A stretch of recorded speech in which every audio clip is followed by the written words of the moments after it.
se gozan de estar en la casa de nuestro Padre Celestial en la hora? Qué alegría, qué gozo, qué privilegio poder alabar al Señor en esta mañana tan linda, ¿verdad? Empezamos no solamente con la alabanza, sino también con la lectura de la palabra de nuestro Dios. Les voy a pedir por favor que hagamos juntos la lectura. El pastor va a empezar y la congregación, por favor, que se unan a una sola voz. Aguardemos que todos podamos hacer juntos esta lectura.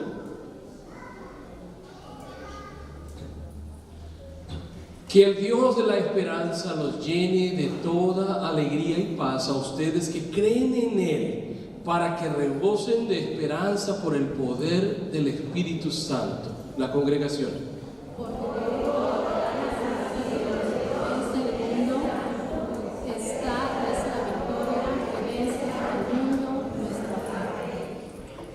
Pero que pida con fe sin dudar, porque quien duda es como las olas del mar, agitadas y llevadas de un lado a otro por el viento.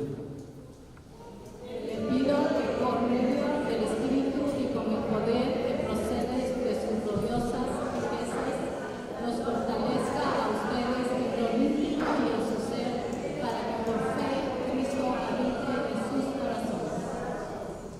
Ustedes lo aman a pesar de no haberlo visto, y aunque no lo vean ahora, creen en Él y se alegran con un gozo indescriptible y glorioso, pues están obteniendo la meta de su fe, que es su salvación. La congregación.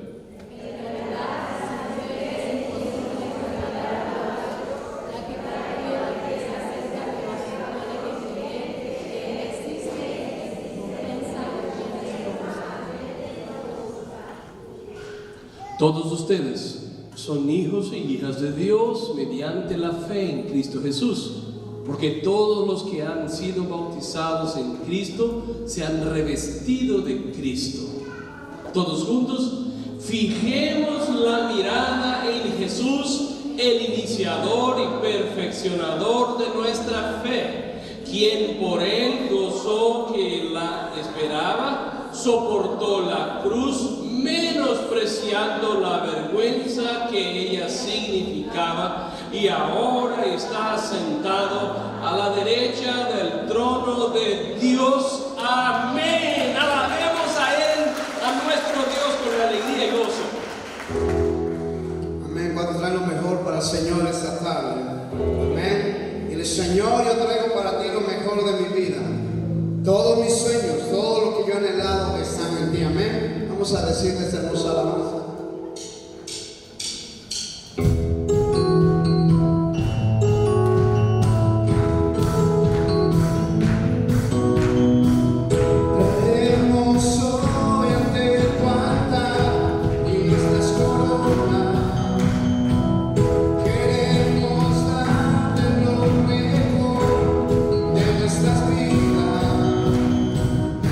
Te entregaré mi amor entero.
Señor. Escucha tu pueblo, Señor. ¿Cuántos han sentido la presencia del Señor ya el día de hoy? El Señor está entre nosotros. Amén, iglesia. Qué alegría poder hablar y seguir hablando de la palabra de Dios y poder una vez más con la misericordia de Dios estar junto con ustedes esta tarde. Hermanos y hermanas, mientras nuestros hijos e hijas marchan ahí a su clase especial, quiero que usted tome tu lugar. Diga conmigo: Señor, el día de hoy te pido, hable una vez más conmigo. ¿Cuántos realmente desean que el Señor les hable en su corazón? ¿Cuántos creen que el Señor sí va a hablar con nosotros esta tarde? Yo sé que muchos están mirando la pantalla y tal vez se pregunten, una vez más. Realmente yo estoy esperando que usted se convierta en un héroe de fe. Tal vez esta sea la serie más larga que hemos hablado. A lo largo del último mes hemos pensado, hablado acerca de hombres y mujeres que luchan y lucharon con justicia, batallaron por la verdad, asumieron la responsabilidad ante Dios, ante el mundo, de convertirse en protagonistas de esta lucha entre bien en contra del mal. Hemos hablado de héroes de fe, hombres y mujeres que cuando todo parecía que ya no había más esperanza, tenían una arma especial: su fe. Y justamente trátase de hombres que con esta fe no sucumbieron cuando el mundo estuvo al revés. Hombres y mujeres que mantuvieron su fe todo el tiempo, hasta mismo cuando todo parecía el fin, y a los cuales el propio autor a carta a los hebreos nos admonesta diciendo: considerad cuál haya sido el resultado de su conducta e imitad su fe. Por eso hemos propuesto esta serie de sermones de héroes de fe. Mirar a estos hombres y mujeres en la palabra de Dios, mirar el resultado, es decir, la victoria que Dios les regaló, e imitarle su fe. Hemos hablado de muchos héroes, y como ya hablamos al inicio de todo, realmente no tiene nada que ver con los héroes de Marvel Comics. No, estos héroes de fe de la Biblia no tienen que directamente ver con los héroes de los dibujos animados. Pero les pregunto, ¿cuántos en su niñez han mirado a algunos de estos grandes héroes de cómics, de Marvel Comics? Creo que todos ahí, si yo pudiera preguntarles, tal vez uno pudiera decir: oh, mi héroe favorito. Lo que más me encantaba era tal vez el superhombre, la supermujer. No sé, ¿cuántos se acuerdan de estos superhéroes aquí? Son bien conocidos. ¿Cuántos reconocen estos? No, yo sé que yo no estoy acá, solo estos acá. Estos son bien conocidos, ¿verdad? Pero ¿sabe una cosa que es interesante, que me puso a pensar? Que hay unos héroes de fe que realmente casi todo el mundo conoce. Todos conocen al Batman, al Hulk. Hay otros que no son tan conocidos así. Mira esta pantalla. ¿Alguien conocía a estos superhéroes? La Mole, el Cíclope. ¿Cuántos realmente conocen estos héroes? ¿Cuántos no conocen? Mira, ahí está la respuesta. No son tan conocidos. Pero no solamente hay los que son muy conocidos, que son más o menos conocidos, pero hay héroes que, estudiando un poco de Marvel Comics, no son conocidos at all. Mira esta próxima pantalla. ¿Alguien conoce o se acuerda del hombre elástico? Solamente los viejos. Mira, Daniel dijo: sí, yo sí. ¿Ah? Por favor, la próxima pantalla. ¿Cuántos han conocido el guerrero del antifaz? ¿Alguien conoce a este superhéroe? El Daniel también, solamente él. El Capitán Trueno. ¿Hay más pantallas? ¿No? ¿Alguien realmente conoce? ¿Cuántos conocen a estos superhéroes de Marvel Comics? Totalmente desconocidos, si no por el pobrecito del Daniel, que no conoce a todos, porque también no estudiaba, no trabajaba, quedábase todo el día a mirar los dibujos animados. En Argentina es así. ¿Hacer qué? ¿No podemos hacer? No, estoy de broma, ¿no? El punto mío, hermanos y hermanas, es que es interesante percibir que hay héroes que son realmente bien conocidos, otros más o menos, y unos que sí son héroes. Por eso ahí están sus revistas. Había estos héroes, tal vez no tan conocidos. Lo que es interesante es que en la Biblia también lo mismo se pasa. Hemos estudiado y hemos hablado hasta el día de hoy de héroes que son muy conocidos, tal vez como en la primera pantalla, hombres y mujeres que están en la galería de fe, hombres que tienen sus nombres ahí en el capítulo 11 de Hebreos, a donde se llama la galería de los grandes héroes de fe. Hemos estudiado desde el inicio ya sobre Gedeón, hemos hablado, ¿quién más? De David, hemos hablado de ¿qué otro héroe de fe? Ana, hemos hablado de ¿quién más? Hoy me gusta que están adelantándose a las pantallas, así me encanta. Ana, hemos hablado ¿quién más? Daniel, hemos hablado de Moisés. Puede pasar las otras, Alex, por favor. Daniel, Moisés, Josué la semana pasada. Estos héroes de fe, sabemos bien, los conocíamos por la Biblia, son hombres que son realmente bien claros de sus actos, de sus hechos, de sus acciones. Pero yo les pregunto, ¿cuántos héroes existen en la palabra de Dios que no son tan conocidos? Los héroes que quiero hablar el día de hoy, probablemente mucha gente no sabe que son héroes. Y no es de uno solo que quiero hablar, sino de 3 héroes que se llaman, aquí está su nombre, Otoniel, Aot y Samgar. Con sinceridad, sin vergüenza, no quiero que usted se ponga avergonzado por la pregunta que quiero hacer. Pero ¿cuántos realmente han escuchado alguna cosa de estos nombres? ¿No es verdad que son desconocidos? Si yo les pregunto, ¿sabe a dónde está escrito la historia de estos hombres? ¿Existen? Algunos me van a contestar, yo ni sabía que existían, y tampoco que eran héroes de fe. Es interesante que sobre estos 3 hombres quiero hablar el día de hoy.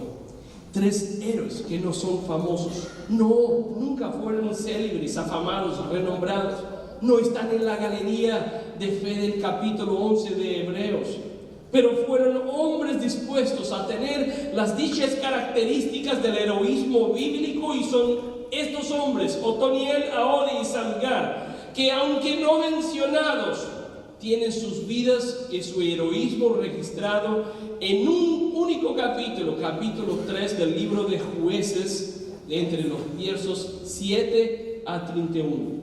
Y la pregunta que hacemos es, ¿cómo respondieron estos héroes de fe ante la necesidad y opresión del pueblo de Dios? ¿De qué manera estos hombres demuestran su fe ahí en la palabra de Dios? ¿Cómo se describe este tipo de fe? Hay 3 cosas. Y la primera cosa, empezando con el héroe número 1 de esta tarde, Otoniel. Él nos habla de una fe que es basada y que apunta para la fuerza del Espíritu Santo de Dios. Diga conmigo, yo necesito tener este tipo de fe basado en la fuerza del Espíritu de Dios. Antes de empezarnos a hablar de Otoniel, permítanme hablar del contexto un poco de la historia del pueblo de Israel. El último héroe que acabamos de ver en la semana, el domingo pasado, ¿quién fue? Josué. Después de la muerte de Josué y también de los ancianos, como dice ahí, como se lee en Jueces 2:7, dice: después de la muerte de Josué y de los ancianos que aún sobrevivieron por mucho tiempo después de Josué, Lo que pasó es que el pueblo de Israel se acomodó mucho a la tierra prometida, a la tierra de Canaán, casándose con los cananeos, y hicieron lo que era malo ante el Señor. Ellos se acomodaron ahí y hicieron lo que era realmente malo. Se olvidaron de Dios y comenzaron a rendir los cultos a Baales y también a postecídulos llamados acerotes. Acerotes eran imágenes, representaciones de madera de una gran diosa Acera, a veces asterotes de Astera también. Dice que ahora ellos se olvidaron totalmente de Dios, el pueblo del Señor, que el Señor les condució a tierra prometida. Se olvida de su creador, de su Dios, y empiezan a adorar y a hacer lo que era malo ante a los ojos de Dios. Pero no solamente esto, en vez de sentirse en algún punto culpables por esta acción, por sus propios intereses, por los pasatiempos, dice la Biblia que no se sintieron de esta manera. En consecuencia pasaron ahí a vivir de la manera que querían, de la forma que querían, hasta que lamentablemente resulta en un dominio de un rey de Mesopotamia conocido como Cusán Risataim. Este nuevo rey ahora está dominando y ahora los hace esclavos. El pueblo de Dios ahora tiene que servir al reino de Cusán Risataim, y la opresión es tan grande que ellos ya no saben qué hacer. Los pueblos de Dios, los israelitas, están llorando y sufriendo, hasta que después de mucho tiempo se acuerdan que hay un Dios, empiezan a clamar a Él, a orar, y es justamente en este contexto que surge ahí, el Señor les presenta y les muestra su gracia, levantando un libertador a su pueblo, el primer héroe de hoy, que se llama Otoniel. Es interesante hablar de Otoniel porque la Biblia no habla mucho de él. El nombre Otoniel significa león de Dios. Diga conmigo, león de Dios. Este es el significado del nombre. Pero la Biblia realmente no habla mucho de él, sino que nos da algunas informaciones. Número 1, dice que había un parentesco entre Otoniel y Josué. La otra cosa que encontramos en la Biblia es que no solamente sabemos que era sobrino de Caleb, hijo de Cenaz, sino que se casó con una prima suya, Axa. Y ahí en el libro de Crónicas nos dice que juntos tuvieron un hijo llamado Atate. La tercera información que tenemos de Otoniel en la Biblia es que él fue el primer juez de Israel. Pero la información más importante es esta que está en nuestra pantalla. Y ahí se lee el punto esencial, que el Espíritu Santo del Señor estaba sobre él. Entonces clamaron los hijos de Israel a Jehová levantó un libertador a los hijos de Israel y los libró. Esto es a Otoniel, hijo de Cenaz, hermano menor de Caleb. Y el Espíritu de Jehová vino sobre él y juzgó a Israel y salió a batalla. Jehová entregó en su mano a Cusán Risataim, rey de Siria, y prevaleció su mano contra Cusán Risataim. Palabra de Dios. Ahora, ¿qué esto tiene que ver con el sermón del día hoy, pastor? Tiene que ver, hermano y hermana, que nosotros cristianos no podemos ignorar que vivimos en una batalla espiritual. Empezamos a hablar esta semana pasada en nuestro estudio bíblico, en un estudio acerca de ángeles y demonios. No es dar énfasis, pero es traer a la realidad de la iglesia que nuestro adversario tiene una tarea: destruirnos y destruir a quien buscan guardar la fidelidad a Dios. En otras palabras, usted, queriendo o no, deseando o no, tiene que saber que es un blanco de sus ataques permanentes. Sobre esta base es necesario mantenernos alerta. Nuestras armas contra esta batalla no son cualquier tipo de armas, sino nos enseña la palabra de Dios que hay que ser armas espirituales, porque no estamos luchando en contra de la carne, sino que nuestras armas deben ser espirituales. Así escribió el apóstol Pablo a los Corintios diciendo: las armas de nuestra milicia no son carnales, sino poderosas en Dios para la destrucción de fortalezas. También escribiendo a su carta a los Efesios en el capítulo 6, así dice Pablo: vestíos de toda la armadura de Dios para que podáis estar firmes contra las acechanzas del diablo, porque no tenemos que luchar contra sangre y carne, sino contra principados, contra potestades, contra los gobernadores de las tinieblas de este siglo, contra huestes espirituales de la maldad en regiones celestiales. Por tanto, tomad la armadura de Dios para que podáis resistir el día malo y, habiendo acabado todo, estar firmes. Palabra de Dios.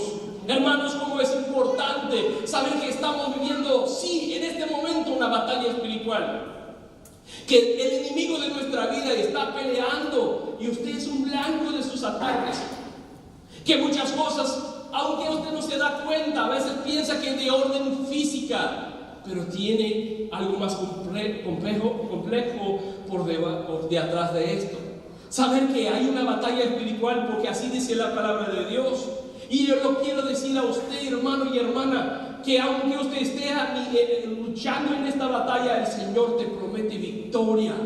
El Señor te dice a usted: sí, hay una lucha en este exacto momento. Usted está metido en una batalla espiritual, pero si usted tiene sobre ti el Espíritu de Dios, la victoria es tuya en el nombre de Jesús. Cuando miro la historia de Otoniel, amada iglesia, empezó a pensar que lo que llevó realmente él a juzgar a Israel con rectitud, lo que lleva a Otoniel ser aceptado como una gran autoridad en medio del pueblo, lo que lleva a él a conducir al pueblo de Dios al arrepentimiento y a reconciliación con Dios, y por fin lo que lleva a él a librar al pueblo de Israel de la opresión de Cusán Risataim, no es su parentesco con Josué, no es porque casó con Axa, no es porque él vence esta batalla, no es porque él era guapo, no es porque era inteligente. Lo que hace él vencer esta batalla espiritual es porque dice ahí que sobre él estaba el Espíritu de Dios. Si el Espíritu de Dios está sobre tu vida, usted también es un vencedor. No importa cuán duro se levante tu enemigo, si sobre tu vida está el Espíritu de Dios. En Otoniel aprendemos lo que significa, el significado de su nombre. Aprendemos qué significa ser un león de Dios. Un león de Dios significa tener la fuerza que viene de su Espíritu Santo para luchar contra las milicias espirituales, contra los mundos espirituales, contra nuestro enemigo. Significa ser fortalecido en su fe con el Espíritu de Dios, por el Espíritu de Dios. De manera, hermanos y hermanas, que toda la victoria radica en el poder que viene directamente de Jehová, Señor de los ejércitos, a través de su Espíritu derramado en aquellos que en Él confían y creen. ¿Cuántos pueden decir: Espíritu de Dios, viene sobre mí?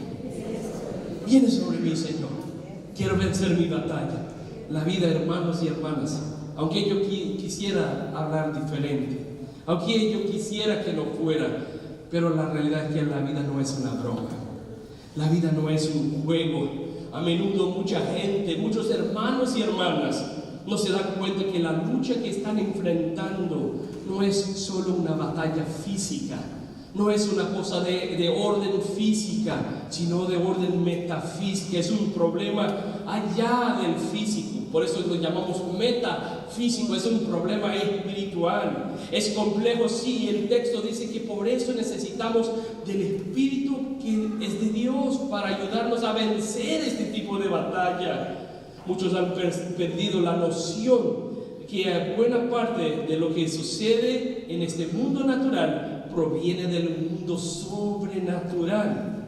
No lo vemos, pero ahí están ataques, situaciones, luchas, probaciones. Y para darles un ejemplo bien específico, hay un texto interesante. Hablamos también ya de este gran héroe de fe llamado Daniel, cuando estuvieron en este día del sermón. Estudiamos y hablamos de algunas experiencias, pero llegamos tal vez hasta el capítulo 6 de Daniel. Conforme les hablé, era imposible hablar todo. Pero en el capítulo 10 del libro de Daniel hay una cosa bien interesante. Empieza diciendo que Daniel está en una batalla espiritual. Es que por 3 semanas, 21 días, está arrodillado pidiendo al Señor, orando, buscando dirección, pero no le llegaba una respuesta.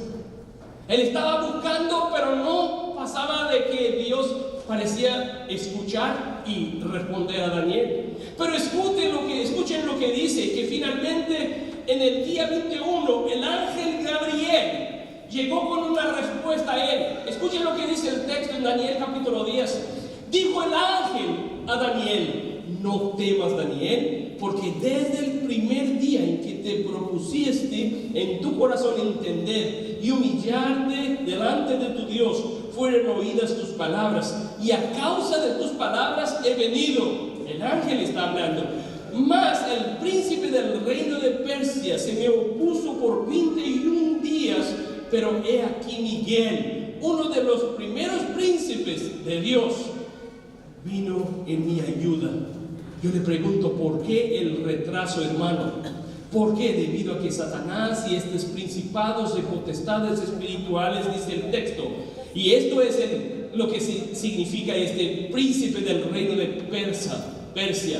No es un reino físico, sino un reino espiritual. Estaba en oposición, mientras el siervo de Dios estaba ahí de rodillas orando: Señor, dame tu bendición. Había una guerra en las regiones celestiales. Él no sabía, pero al final dijo el ángel: ¿sabe por qué? Vino yo para decirte, Daniel, que desde el primer día que usted ha puesto tu corazón a buscar a Dios, tus oraciones son conocidas, tus palabras han sido oídas de Dios. Hubo una guerra, pero porque usted fue firme, fuerte, resistió este tiempo, aquí estoy yo para decirle: la victoria es tuya en el nombre de Jehová.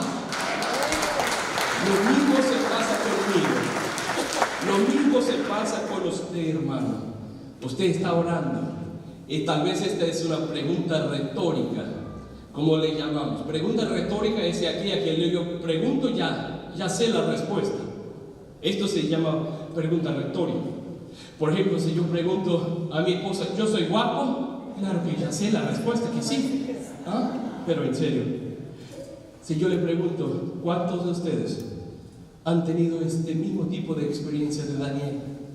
De muchas veces arrodillarse ante el Señor y clamar y pedir y parecer que Dios no te ha escuchado. O entonces de pedir: y Señor, ya estoy ahí un tiempo clamando y me parece que el Señor no me responde, no me contesta la oración.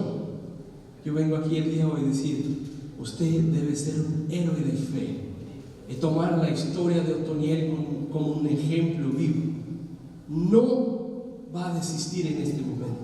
Sigues tu caminata, sabiendo que hay una pelea espiritual, pero que el Espíritu de Dios está sobre ti. Y cuando usted se pone a arrodillarse, a clamar al Señor, crea que desde el primer momento, cuando usted propone en tu corazón entender, humillarse delante de Dios, el Señor sí conoce tus oraciones. Él escucha tu clamor y Él vendrá a darte la victoria también, en el nombre de Jesús. Gloria a Dios. Diga conmigo: Padre Santo, yo quiero ser un león de Dios también. Quiero ser fortalecido en tu poder. Así dice el versículo del Salmo 3.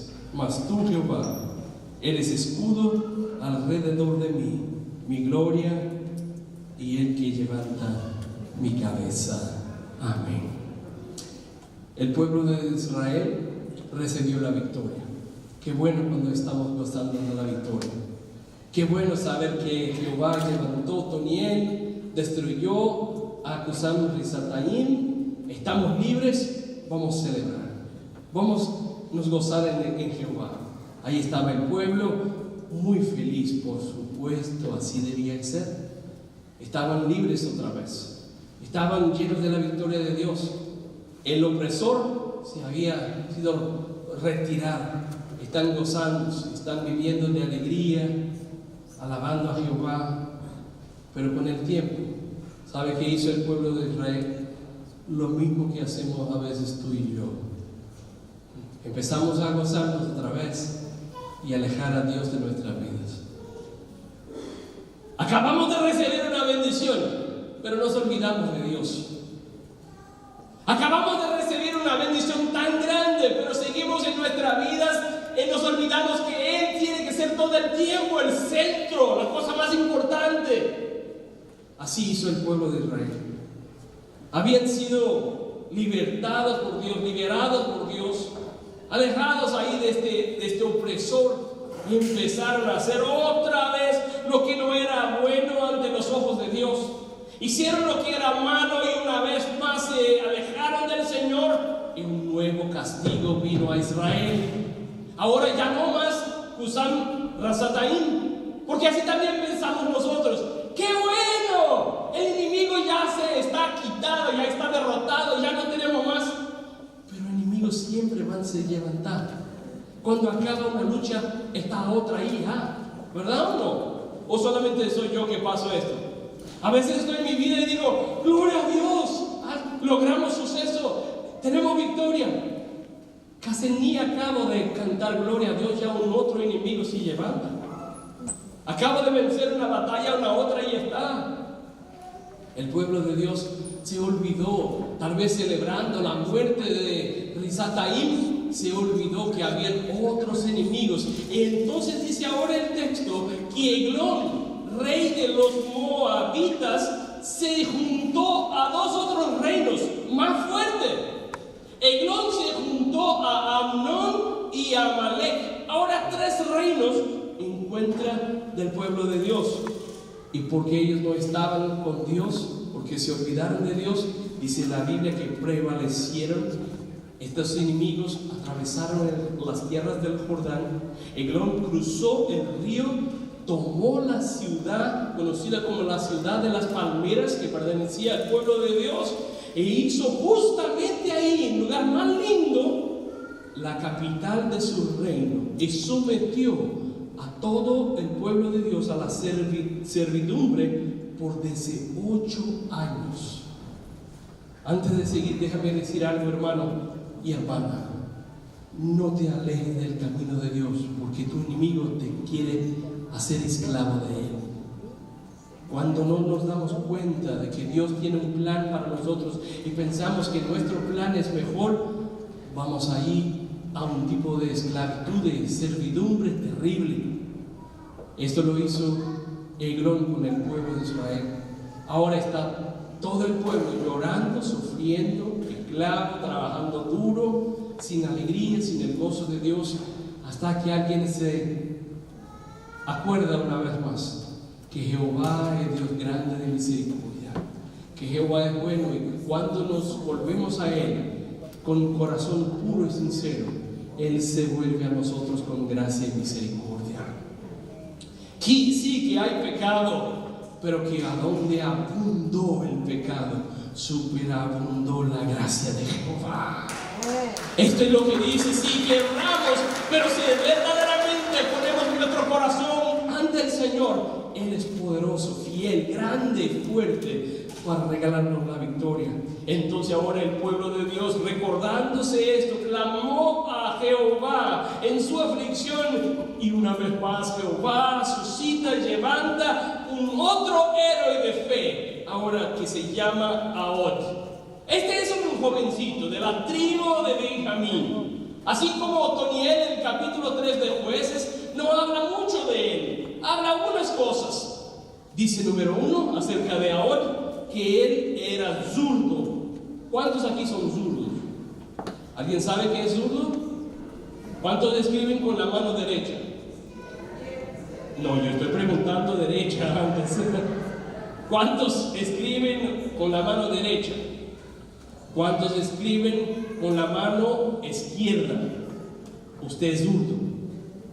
¿Me escuchas? No es zurdo. Zurdo es lo que escribe con esta mano. Dice la Biblia, parece que no es una información muy importante. Ahod era un hombre zurdo. 2, que había hecho una espada de 2 filos de 45 centímetros de largo y le había atado al lado derecho debajo de su ropa. Pero dice algo más. Dice que después de haber hecho esta espada de 2 filos, 45 centímetros, y haber atado esto debajo de su ropa, estando el rey, ¿cuál es el nombre del rey que yo les hablé? Eglón, conocido, ¿sabe cómo en aquella época? El rey gordo. Así le llamaban a Eglón. Él hace la espada y ahora dice que estando el rey Eglón, conocido como el rey gordo, sentado solo en su sala de verano, ahora le dijo al rey: tengo palabra de Dios para ti. Y entonces se levantó de la silla y alargó ahora su mano izquierda y tomó el puñal de su lado derecho y se lo metió por el vientre del rey y lo mató. Ustedes van a pensar: wow, qué texto interesante, que tiene que ver esto con el héroe de fe. Acuérdense, hermanos y hermanas, Eglón era un rey malo. Él era el opresor de Israel. Estaba haciendo todo lo que podía en sus fuerzas, en su conocimiento, para atrapar al pueblo de Dios, para presionar al pueblo de Dios, para dejarles permanentemente en servidumbre. Pero el Señor dijo: ya no más. Yo voy a levantar y suscitar un héroe mío, un hombre que nadie conoce, pero él tiene una habilidad, él tiene una fuerza. Él sabe hacer espada, sabe manejar con la espada. Él hizo él mismo una espada de 2 filos. Y un día tuve la coraje de llegar a la presencia del rey Eglón, el opresor, el malo, el enemigo del pueblo de Dios. Y sus palabras empezaron diciendo: tengo una palabra de Dios. Y el rey tal vez abrió sus ojos como los del pastor Abdalá. ¿Palabra de Dios? Sacó, tomó su espada y dice: aquí está, toma la palabra de Dios. Y le mató al rey. Tal vez usted esté pensando: pastor, ¿qué esto tiene que ver? Lo que tiene que ver es algo tremendo, queridos hermanos y hermanas. Lo que tiene que ver es que la palabra de Dios dice en Hebreos que es viva y eficaz. Así describe el autor de Hebreos: porque la palabra de Dios es viva y eficaz y más cortante que toda espada de 2 filos y penetra hasta partir del alma y el espíritu, las coyunturas y los tuétanos, y discierne los pensamientos y las intenciones del corazón. Palabra de Dios para el autor de Hebreos es sinónimo de espada de 2 filos. Y por eso quiero con toda seguridad afirmarles que si usted quiere ser también un héroe de fe, es hora de aprender a manejar y a tomar la espada de Dios y vencer los enemigos a través de la fuerza de palabra de Dios. Imagínate que él llegue y dice: ¿dónde está mi enemigo? Es este. Tengo palabra de Dios para usted. ¡Pah! ¿A dónde está mi enemigo? Yo no sé cuáles son tus enemigos, no sé cuál es tu batalla espiritual, pero por medio de la palabra de Dios se reprende al diablo y se vence al enemigo. Es por medio de la palabra de Dios que se vencen las tentaciones. Es por medio de la palabra de Dios que el propio Jesús la utilizó en el desierto, y a las 3 tentaciones que tuvo ahí, Él respondió con un texto de las Sagradas Escrituras que ahí está en Mateo capítulo 4. 3 veces Jesús hace citas del libro de Deuteronomio. El diablo lo tentaba y Jesús decía: vete, Satanás, porque ahí está escrito, palabra de Dios. Aquí viene otra tentación y el diablo le tentaba a Jesús, y Jesús sacaba la espada, que es preciosa, más poderosa, y le decía: vete, Satanás, aquí está la palabra de Dios. Es tiempo de usted, iglesia del Señor, saber manejar esta palabra de Dios. porque tu enemigo se va a levantar. Y usted necesita tenerla también atada, no a tu cuerpo, pero a tu corazón. El salmista dijo: guardé la palabra de Dios en mi corazón para no pecar contra Él. Es tiempo de que nosotros tengamos la habilidad. No solamente no necesitamos hacer la palabra de Dios, pero traerla atada a nuestro cuerpo, a nuestra alma, y cada vez que el enemigo se levanta, poder luchar con él a través de la palabra de Dios. Quiero afirmar a cada uno que aquí está el día hoy: usted puede y debe tener grande aprecio, grande respeto por los grandes libros a lo largo de la historia. Yo soy el primer que le incentiva a ustedes a admirar grandes literaturas. Usted puede tener un gran aprecio por el ingenioso hidalgo Don Quijote de la Mancha. Puede admirar Miguel de Cervantes. Usted puede y debe admirar a Gabriel García Márquez. Sí, tenga respeto con grandes autores. Puede admirar e encantarse con el cuento poético El Principito de Antoine Saint-Exupéry. Usted puede, sí, estar fascinado con la historia apasionante de persecución nazi a los años 40 y la historia del diario de Ana Frank. Sí, usted puede, con toda duda, sin duda alguna, admirar las tragedias de William Shakespeare, amar a Hamlet. Usted puede, sí, pensar la manera genial como Fyodor Dostoyevsky escribe Crimen y Castigo.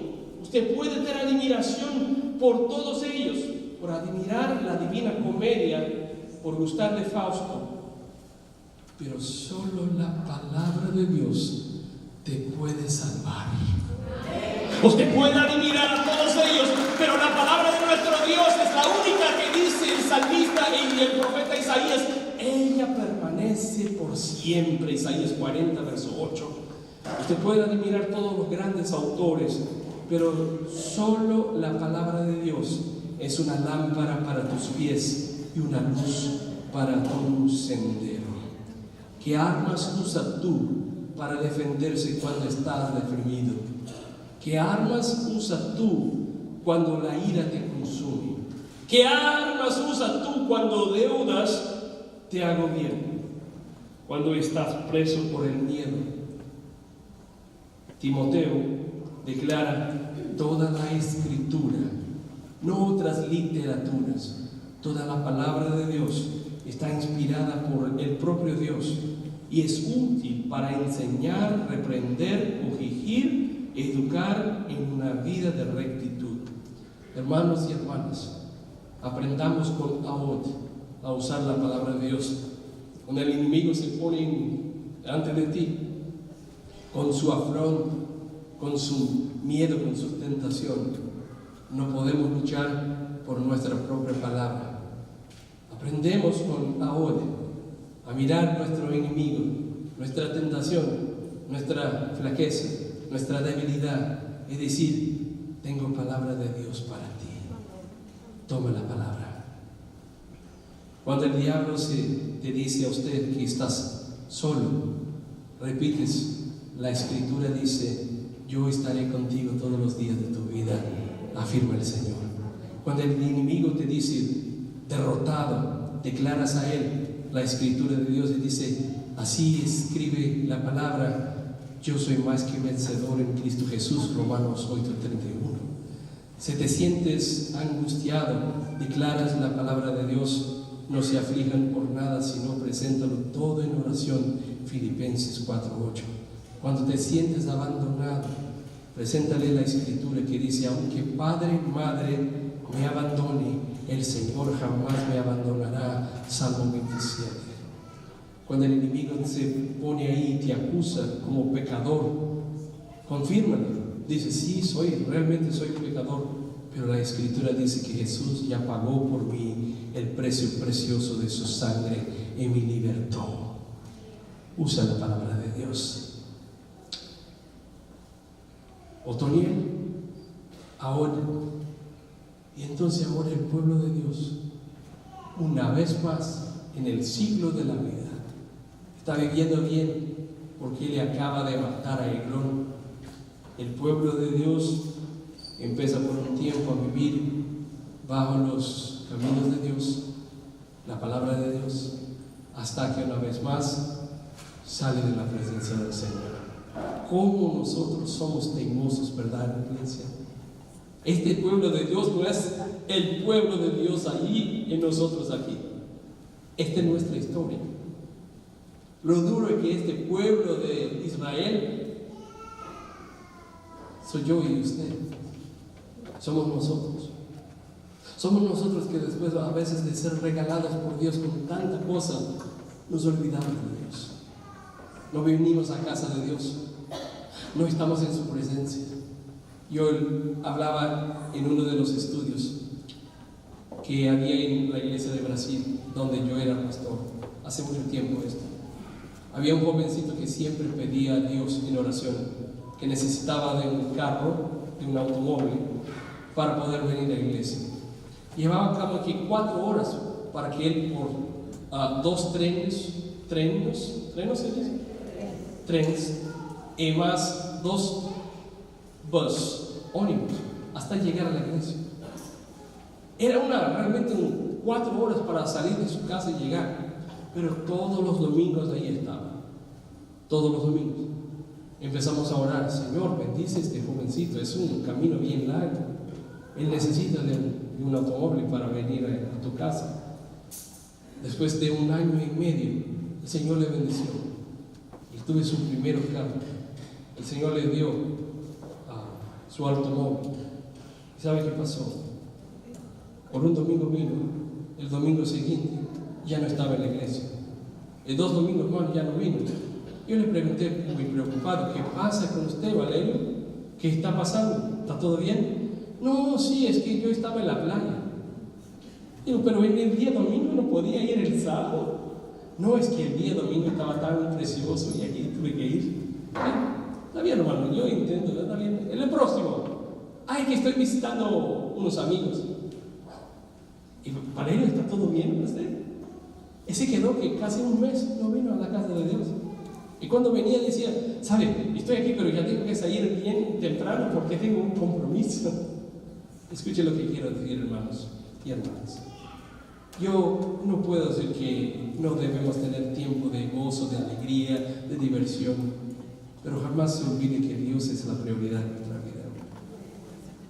Otra cosa, reconozcan siempre que todo lo que tenemos viene de Él. Dice la palabra que es Dios quien nos da fuerza para trabajar y para hacer todo lo que hacemos. Tenga siempre en tu corazón gratitud. Venga siempre, sí, a la casa de Dios, no por un peso, no porque es obligación, sino porque si no fuera Dios, usted no tendría el trabajo que tiene, no tendría la casa que tiene, no tenía fuerza para caminar, no tenía, todo viene de Dios, dice la palabra. El pueblo de Israel estaba gozándose por la victoria, pero una vez más se olvidó de Jehová su Dios, se apartó del camino de Dios y ahora estamos sufriendo. Dios por la 3ª vez, con misericordia, dijo: si ustedes me buscan de todo corazón, se arrepintieren de todo el mal, yo soy Dios, yo les puedo perdonar. Entonces ellos oran a Dios. Y ahora, para concluir, dice que el Señor suscita un 3er hombre, todo en el mismo capítulo 3 de Jueces, y este hombre se llama Samgar. De él se habla menos que Otoniel y menos que Ahod. La única cosa que dice es después de él, es decir, después de Ahod, el segundo, fue Samgar, hijo de Anat, el cual mató a 600 hombres de los filisteos con una aguijada de bueyes, y él también salvó a Israel. Nada más se dice acerca de Samgar en la Biblia. Lo único que sabemos es que él mató a 600 hombres con una aguijada de bueyes y salvó a todo el pueblo de Israel. ¿Alguien aquí lo sabe lo que es una aguijada? Es una vara de madera usada en el Oriente Medio que puede medir hasta 2 metros, más o menos 2,5 metros, teniendo un extremo puntiagudo y la otra de forma incisiva. Bien, así dice la Biblia que con esto Samgar hirió a 600 filisteos, 600 hombres, con una vara relativamente pequeña. Samgar tuvo la habilidad y la fuerza necesaria para vencer un número tan grande de hombres. Y con esto quiero concluir el sermón del día de hoy. Esto, y de esta manera, es nuestra fe. A veces uno piensa que tiene que tener una fe grandota, enorme para vencer. La Biblia nos enseña que si usted puede tener una fe, aunque sea chiquitita, aunque no sea tan expresiva, pero que usted puede creer que a través de ella se tiene acceso a Dios, Él sí es lo grandote. Nuestra fe simplemente abre la puerta a los milagros. Jesús dijo en Marcos capítulo 11, tengan fe en Dios.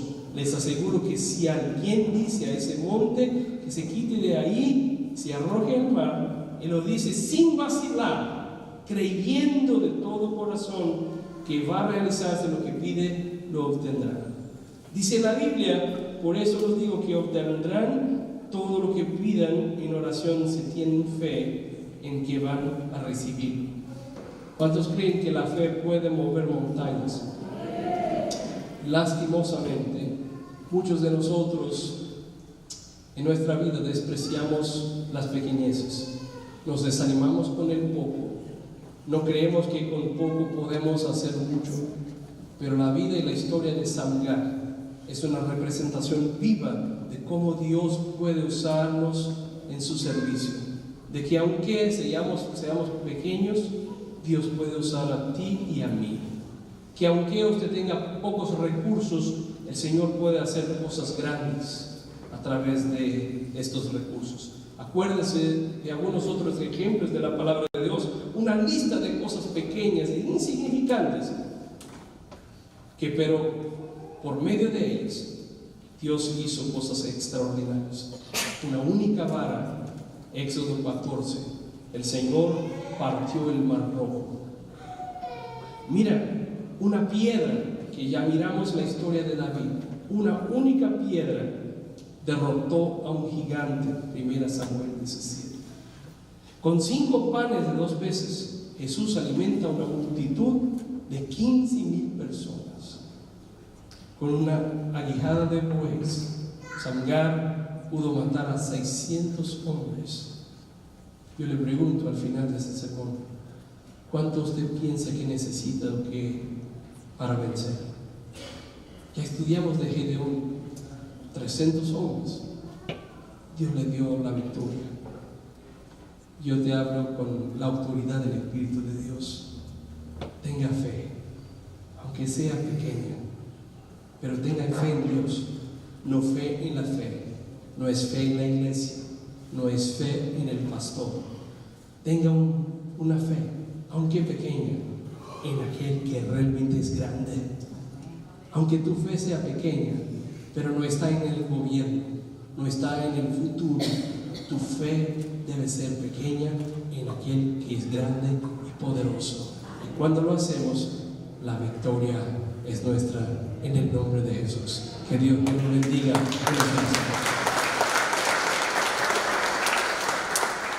Aquí están listos para seguir en nuestra misión el día de hoy.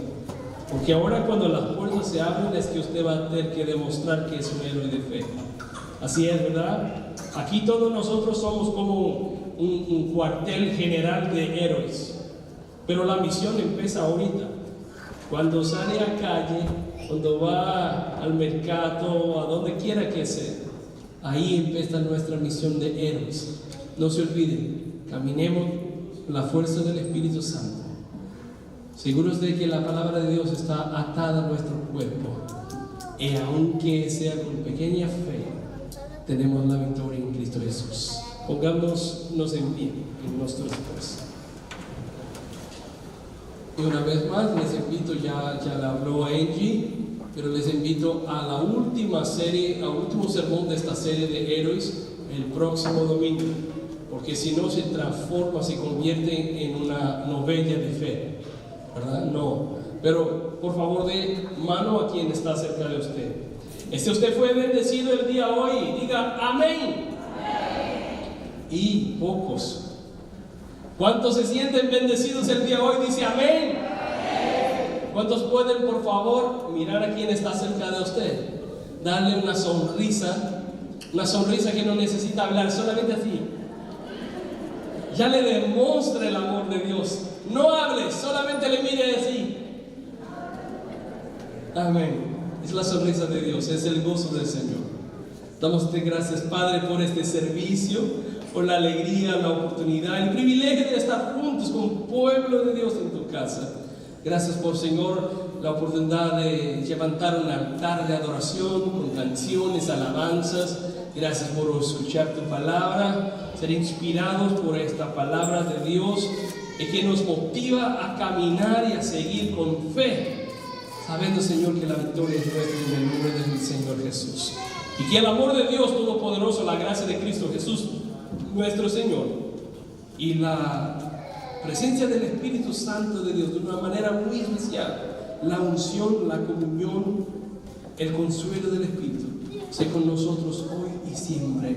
Amén y amén. Si Dios es por nosotros, el Señor es nuestro pastor. Que Dios me los bendiga, vaya con Dios. Un aplauso al Señor más fuerte entonces, a Él, Rey de Reyes. Gloria a Dios. Salude a quien está cerca de ti. Gloria a Dios.